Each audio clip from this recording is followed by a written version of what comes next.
বাজারের মতো সুস্বাদু ল্যাংচা বানাতে হলে প্রথমেই একটি পাত্রে 3 গ্লাস জল ও 1 বাটি চিনি দিয়ে সেটি ফুটতে দেব। ল্যাংচার রসটি তৈরি হচ্ছে। অন্যদিকে একটি পাত্রের মধ্যে নিয়ে নেব 2 কাপ ময়দা ও 1 কাপ চিনি। এগুলিকে ভালোভাবে মিশিয়ে নেব। ভালোভাবে মিশিয়ে নেওয়া হয়ে গেলে এর মধ্যে দিয়ে দেব 1.5 কাপ আমুল দুধ, আর এর সাথে দেব 1 চামচ ঘি, 1 চামচ বেকিং পাউডার ও ছোট চামচের 1 চামচ বেকিং সোডা।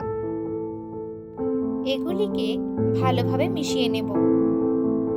থাকা চিনির রস থেকে একটু নিয়ে এর মধ্যে দেব ও মিশিয়ে নেব ভালোভাবে।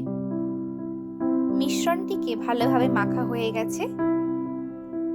ফুটতে থাকা চিনির রসে দিয়ে দেব একটু খেজুর গুড়। খেজুর গুড় দেওয়ার ফলে এর রংটা আসে খুব ভালো। দেখতে পাচ্ছেন কেমন ফুটছে। এটিকে খানিকক্ষণ নাড়াচাড়া করে অন্য পাত্রে ঢেলে দেব। রসটি তৈরি হয়ে গেছে।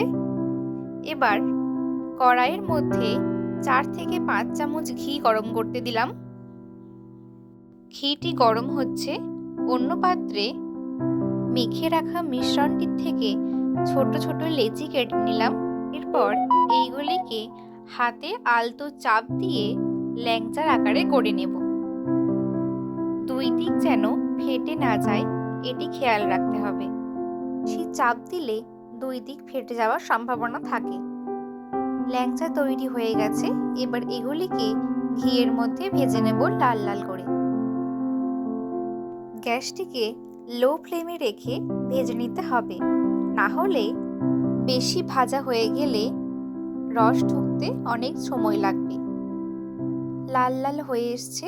এবার এগুলিকে তুলে নেব এবং রসের মধ্যে ডুবিয়ে দেব। রসের মধ্যে প্রায় আধ ঘন্টা থেকে 45 মিনিট ডুবিয়ে রাখবো, যাতে ভেতরে রসগুলো ঢুকে যায়।